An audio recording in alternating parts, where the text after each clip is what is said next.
What's up, guys? Today I have another video, another reaction video. Let me know if you enjoy these videos. I like spicing up the content a little bit instead of having one straightforward content type to upload. But yeah, make sure to like the original video and we'll watch it maybe. I don't know if you want to do that. But now, like the video, I'll leave a link to the creator in the description to this video, actually, down below. I actually just got off Marvel Rivals myself, and it was not enjoyable. I'm not gonna lie, and not because the game is bad, but because I thought I fixed the issues with the frames and the stuttering and the audio cutting and all that, and it was fine for a couple of days, and now it's just bad again. I don't know what to do. It's just, I swear, it's like it's just using double the resources sometimes. Like, oh, it's fine. Next day, boom, takes me double the time to load in, half my frames, and it's just unplayable. So I thought, why don't I do another video like this? And here we have Overwatch Shouldn't Be Dying by Going Indian. Now, this was uploaded 1 year ago. So, let's get into it. Yeah, before we actually start the video, please like and subscribe. It helps me a lot. And yeah, let's do it. Remember when the first Overwatch came out? How about Overwatch 2? What the f, dude? Yeah. Come on. Yeah. Overwatch 1 was That's how it feels from the start. What is it? Overwatch 1 was beloved from the start, receiving high praise from players everywhere. But the sequel has received nothing but criticism, being review bombed to the lowest rated game on Steam. What's weird though is the games are practically the same. I mean, they have done better since then, I will say, but I mean, this still speaks. Overwatch 2 actually fixing many of the issues that plagued the original. Yet players with thousands of hours in the game are leaving. Despite being a great game with millions of dollars behind it, Blizzard is killing their most popular franchise. To understand what went wrong, we have to jump back to the 2000s. Back to when Team Fortress 2 was the king of hero shooters. Overwatch may have been the first of its kind, but TF2 was the inspiration. From gameplay to cool maps and a cast of characters, Overwatch basically took the TF2 formula and sprinkled in some League of Legends. I mean, I don't know. That's a little bit of a weird comparison. I feel like they had this genre and then made it their own. It's two vastly different games, and I don't know. It's kind of weird comparing them like that, but he's corrected to some point, I think. Character trailers can be traced back to TF2. With Valve creating iconic characters, each with their own distinct identity and personality. People loved these guys, and how could you not? Their short films were gold. I'm a force of nature. Although Overwatch didn't lean into humor as much as Team Fortress, these trailers were epic. Yeah. The game just presented this world that felt so real and the cinematics were on top, I can't lie. Understood and stories that deserved feature-length films. I mean, it's hard creating iconic characters. And we don't get those anymore. They stopped delivering those, and everyone loved them. So of course they want to take it away. Now make 32 of them. On top of all that, Overwatch delivered some of the best moments in gaming. When you and your friends could devise a strategy, some combination of ultimates to completely wipe the and it works. Take that W. Yet nothing came close to that feeling. And all this excitement to that W, yet nothing came. The esports scene, bro. Holy crap. Close to that feeling. And all this excitement led to Overwatch selling over 50 million copies, despite being an online shooter with no campaign. The popularity and reception made Overwatch the game of the year. But the game wasn't without its problems. It suffered from poor balancing and power creep. Some characters like Brigitte released in when the Brigitte and Moira type stuff, when it was that era, that's when the game got ruined, in my opinion. But then we fell down a little bit, Such a broken state that the entire game suddenly revolved around her. Oh yeah, I remember how broken Brig was on release as well. You could also do the slingshot technique that if you, I think if you bashed and then used your with her whip thing, you'd like launch forward as well. And that was very fun. Meta. But I don't know, stupid character in my opinion. To bronze, the game suffered from these imbalances. And if you played alone, you better get comfortable playing a healer or tank, because most people would just insta-lock their favorite character. Yeah, that's true. With no plans of working as a team. The side with even a hint of cohesion would usually win, simply by just having the right characters, making solo queuing more dependent on chance than on skill. But with time, the developers addressed and resolved these issues. Power creep was gradually removed, and the GOAT was slowly brought to a reasonable level. You know, I like goats. I don't hear many people saying this, but my favorite meta was goats. I don't know if it was because I was a tank main. I played the healer a little bit. I didn't really play DPS at the point that much, but goats was fun. Am I wrong? I think goats was fun. After an unbelievable amount of nerfs. The developers then introduced role queue, which I was about to say, role queue got allowed at pick it. a role they wanted before they even got in the game. Pretty smart. I can't lie. Eliminating the conflict of role cohesion. It reduced a bit of creativity. But Yeah, that's the thing. You removed a lot of the creativeness and like the power plays you could do. But I mean, does Marvel Rivals really need that? No, I don't think so. Marvel Rivals it doesn't need it. A huge improvement for the game's health. Overwatch 1 had its issues, don't get me wrong, but players stuck through it because they just loved the game. Because we loved Overwatch it. was a monumental achievement. From its gameplay to esports, everything just worked. The future was bright for Overwatch and Blizzard. So All they had to do was just keep working on the game. I can't see here. They just had to keep balancing the game. They were doing pretty good with it as well. I think before it actually got shut down, was there still shield meta? I don't feel like there was that much. At least the like Plat Diamond games. Maybe I'm wrong, but I don't really think so. It was, I don't know. Yeah, it happened, but look to the future, thinking about I had so much fun. I can't lie. Like, it was just different. Into a massive franchise, something to rival Warcraft. There were huge plans for what was to come, plans that would ultimately destroy what Blizzard had spent years building. Oh, The game meant to continue the legacy, and fans were blown away by what they saw. A whole campaign set in the Overwatch universe. People couldn't believe it. Overwatch 1 had previously dabbled with story content in the form of archive missions, but these were short, few, and only available in a limited period of time. A little bit lackluster, I will say. The enemies didn't have any soul to them. And that's what you're thinking as well, like, oh, what if the PvE bots, enemies, they felt the same lackluster soul, like no soul to them. And I always had that speculation before PvE release, like, I really hope the enemies have like some identity to them instead of just mindless robot shooting, which, it is robots, but you can still give them identity. You give Ramatra identity or Zenyatta, they're robots. And guess what? It was just point and click. The next difficulty you would choose on the PvE scale is just, all right, they do more damage now. Which, that's how it is. Well, usually. We're showing something else entirely. Co-op mission ability upgrades, skill trees, That's so new cool. cutscenes, new characters, new maps, new story, and so much more. Not only was this exciting for hardcore competitive fans, but this was perfect for that casual audience that Overwatch attracted. A campaign to play with friends, with characters we knew and loved, broadening that appeal of Overwatch beyond the shooter genre into a casual and co-op space. The potential was unparalleled, and Overwatch 2 seemed like the beginning of something huge, but it needed to be this way because fans were about to enter the season of drought. Since Overwatch released in 2016, every year brought brand new heroes and multiple maps. Each hero had their own lore, exciting trailer, and that was cool as well, man. Something to talk about. The lore, these things they released with a new character, the hints and stuff. Like I think the coldest or like the coolest intro to a character is the Sigma one. What is that music? When he's like, it's his origin story or something, and you replay it backwards or something, and it was just so sick. And it had this ominous setting. It was so cool. In my opinion, that's the best origin story, at least. I think it was an origin story. Overwatch 2. Imagine if Sigma got a cinematic though. Oh, that would go hard.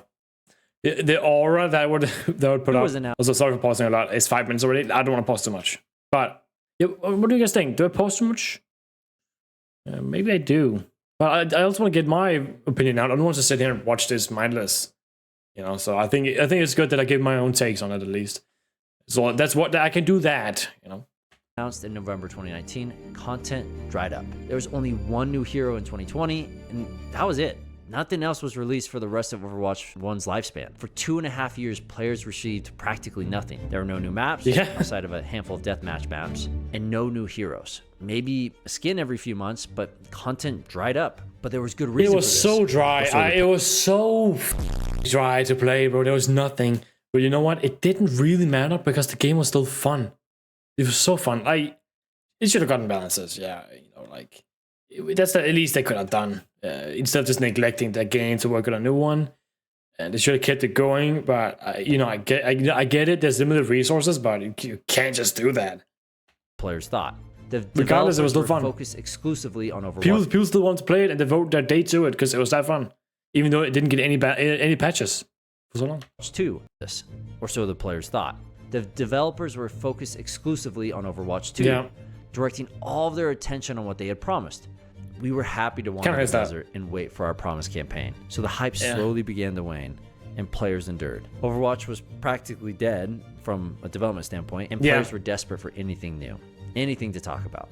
Dedicated content creators had gradually decreasing views, and some moved on entirely. Nonetheless, many players just left it. enticed by the promise of tomorrow. They knew more was coming. They just had to wait. And after 2.5 years of waiting, we finally got our hands on Overwatch 2. Worth the wait. Quick, before I talk about the bad, let's start with the good. The gameplay loop had been overhauled to I did that. Look, he starts with the good. We skip a little bit, and the rest is bad, I bet. Okay, I'm not saying it is, but let's start with the good, because we can get that out of the way real quick. All right, moving on. Okay. I'm joking. Faster paced. I'm joking. Fun. Blizzard removed one of the tank roles, making each team 5 players instead of 6, and nearly every character received some rework, with the tanks feeling more powerful and impactful than ever before. Not to mention the game mode Assault was removed entirely, a notorious impactful. Map, which before the Season 9 buffs, they were getting absolutely faced with every CC and every stun in the game, bro. Holy. Don't pick the right tank? Yeah, you're dead. Nice. Oh, the enemy has Orisa? I guess I gotta go Zarya now. So Orisa as well. Oh, I'm playing Ryan? Okay, let me just stick 2 fingers on my ass and sit in the corner of my room. That's as much. Design led to unbalanced one-sided matches and was, thank goodness, replaced by a far more enjoyable game mode, Push. But players realized that something was Push! The story missions that everyone was so excited about were nowhere to be seen. So I know I'm hating on it a lot, but I genuinely despise Overwatch 2. Like I've said that a million times. I don't like playing it. It's just bad. I played it for a long time, and then I just realized like this shit is not fun. Whatever. Turns out fans still had to wait another year before they would be added. Blizzard assured players it was on the way, but it was just going to take a little bit longer. So after waiting 2.5 years of no content, Overwatch 2 was essentially a glorified. Overwatch 2 was released with less content, by the way, than Overwatch 1 had. They took away more features than we got. I'm not even joking.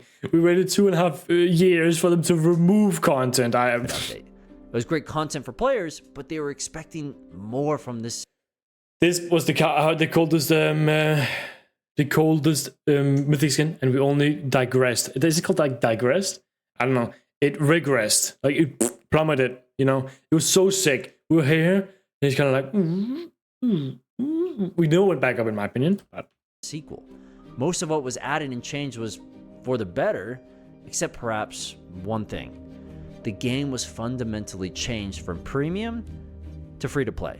Blizzard saw the success of their competitors like Apex, Valorant, Fortnite, and they realized Overwatch was under-monetized. We want more money. The first game was developed during the rise of free-to-play, so it retained a more old-style monetization model, selling copies for $40 a pop. But they realized they could make way more money from a free-to-play model, maximizing their player base and placing in-game content behind a paywall. So Overwatch 2 changed their model to better match the status quo of the industry. Limited time skins, a battle pass, characters as well at one point. The whole 9 yards. And fans were not happy. You want a new character? Yeah, buy the battle pass, grind to level 50, and then boom, get it. Well, actually, that's if you didn't buy the premium. And they did at one point as well. Smart idea. I wonder why Overwatch 2 is failing. I'm being negative. Hey, maybe there's something good he's gonna say. Activision, come on, man. Put more effort into these things or drop the prices a little bit. Even though it was technically a new game, it didn't feel like it. With no story content, Blizzard had just updated Overwatch 1 and slapped a new number on it. The game did add new cosmetics like mythic skins, but paying for them felt so jarring for fans who used to get all these skins Well, you get them in Battle Pass, so. for free. And I'll say, some of the skins I actually sick. I'm just saying we never reached the Genji mythic type thing of mythics. All of them are cool and sick, but they're not elite like the Genji mythic, I think, at least. For habitual creatures, and getting Overwatch players to purchase skins was an uphill Listen battle. to my ankle real quick.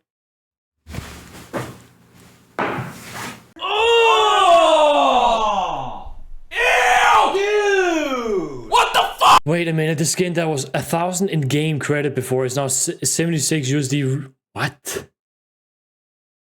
Not to mention they be were real. absurdly priced, with a single skin costing upwards of $20. Players missed loot boxes. As crazy as that sounds, players found buying skins unnatural, and the price was set far too high. But that's just where the problems Way too begin. high. The monetization changed how we experienced the game, and for the worse. Only 13 of the 35 heroes are available for new players, and to unlock characters, you have to purchase the Battle Pass. Why is this a problem? Well, unlike every other hero-based game, Overwatch is balanced around swapping and coordination. Certain heroes counter other heroes, so it's common to make several character swaps during a single game. So having to purchase heroes inherently made Overwatch pay to win, at least in some aspect. So the community was pissed. The game they loved was being corrupted, along with the fact that there was still no campaign or PvE content. So they found themselves back at the same point they were 2+ years ago, trusting Blizzard to deliver on their promise. They didn't. During one developer livestream, it was casually announced that the team can't deliver on that original vision. They had to scrap much of what they had promised. Skill trees, long-term progression, almost everything PvE, so much of what was promised was gone. What that means is that we won't be delivering that dedicated hero mode with talent trees, that long-term power progression. Those things just aren't in our plans anymore. What replaced it was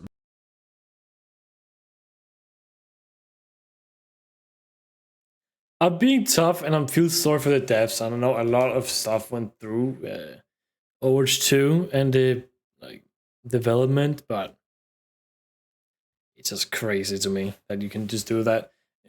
All of the things, it just feels so scummy in a way, I can't lie.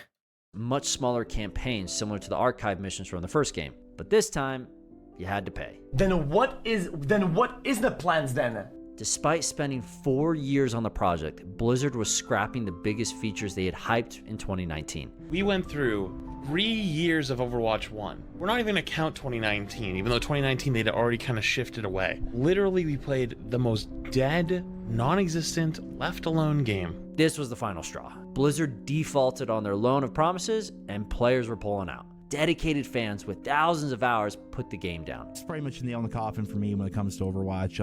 I'm done with it, man. All of that waiting was for nothing. At this point, it didn't matter how fun the game was. Well, it also sucks because you went into Overwatch 1, let's say you want to play Bastion, right? He sits that, this might be controversial, and it shouldn't be, but he just sits down, he has his turret, you know? He has a turret that just beams everything down, right? That was fun, and you kind of take that and you remove it. I know it's the same thing in Overwatch 2, just dialed down a lot, right? But you rework him in a way that's like, well, this is not the character I fell in love with. I don't want to play him anymore. You can just say, I will pick up someone new, but I'm familiar with the other one. I want him back. I liked him. You know, that was perfect to me. And I think that's also an issue because I like Bastion for myself. I like Doomfist as well. I liked how Roadhog won, and I get it. They couldn't work in current Overwatch 2. They just couldn't. But it kind of does suck though. Like regardless, they just took the essence away of what the original character was. Or what PvE turned out to be, because the damage had been done to consumers' perception of the game. Blizzard just got people's hopes up to then crush them after a year. Yeah, a lot of times they've done that, by the way. Why did all this happen? Blizzard has billions of dollars to produce games and had a much larger Overwatch dev team than they did before, yet they couldn't make a campaign in 4 years. I mean, they literally have the stories low-key and the cast of embarrassing. characters already designed. Most of the pre-production was done. God damn, Just Tracer. needed to execute. Sadly, though, it didn't come down to capacity. It came down to willingness and studio conflict. Overwatch 1 came from a different time in gaming, before Blizzard was only focused on maximizing profit. I mean, despite terrible reception and almost a decade of memes, Do you guys not have phones? Yeah. Diablo Immortal was making over $1 million a day. The original development team wanted Give me to some, invest in a man. massive Can you give me a game, but PC, this guys? I mean, it's $1 million. You can get spare like 4K, right? Please. clashed with Blizzard's new perspective on revenue. The anonymous source says the cancellation was 1000% an upper management executive issue. It just didn't make sense to invest so much in PvE Stupid. Fuck you.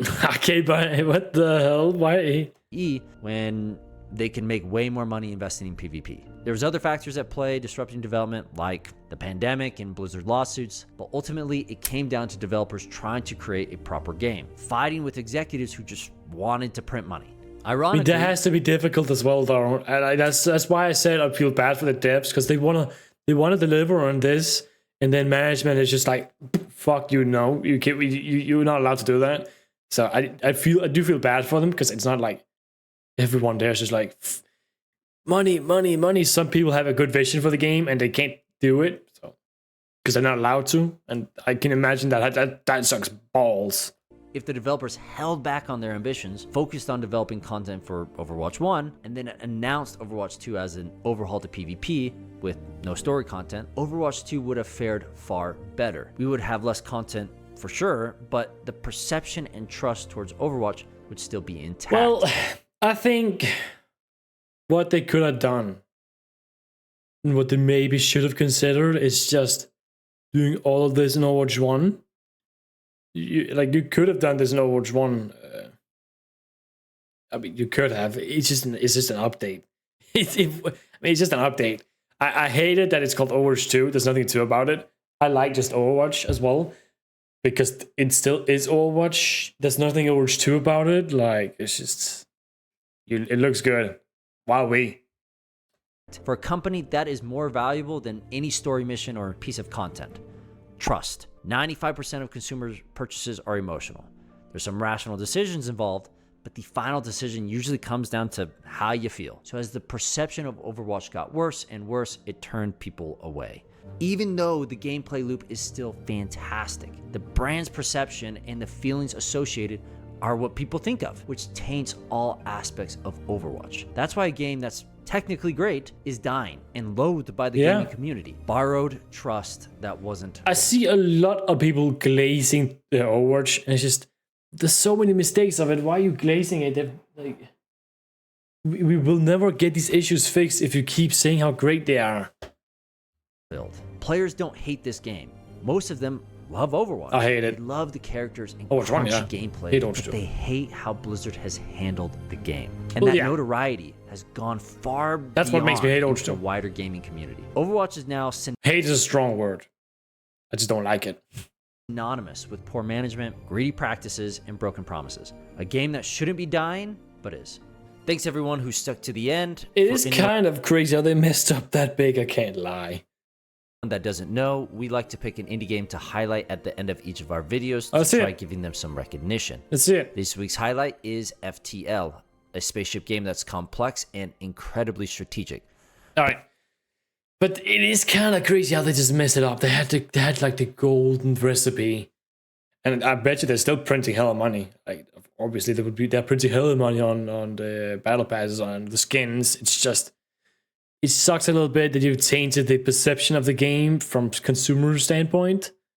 I think some characters shouldn't even exist in Overwatch 2. They're just genuinely horrible to play against, and maybe some Overwatch 1 characters as well. It's just, to me, it just doesn't really make sense. And you can have these sort of characters that are OP, I think, but you can't have some that are really mega OP and then the rest are just average. Then you're forcing a meta that's going to be unfun quickly, because these OP characters are usually unbalanced. So I would like to see those reworked, if anything. I don't want to say what characters they are, but there's probably at least 3 you could think of right now. It's a support and a tank. Oh, I want to say another tank as well. And another support. So that's 4. you can easily guess it. Yeah. But yeah, I don't want to yap too much. It's already a 25-minute video. Sorry for talking so much. I shouldn't be saying sorry for talking. This is my video, man. And if you want to watch the original video, then you should do that instead. this video is for me to put my thoughts out on it as well. So yeah, hopefully you enjoyed that though. As I said, go like his original video and like my video, like and subscribe to me, and yeah, I'll see you next time. Bye bye. I feel like I'm losing my mind. Is everybody in the world blind? Please, Lord, give me a sign.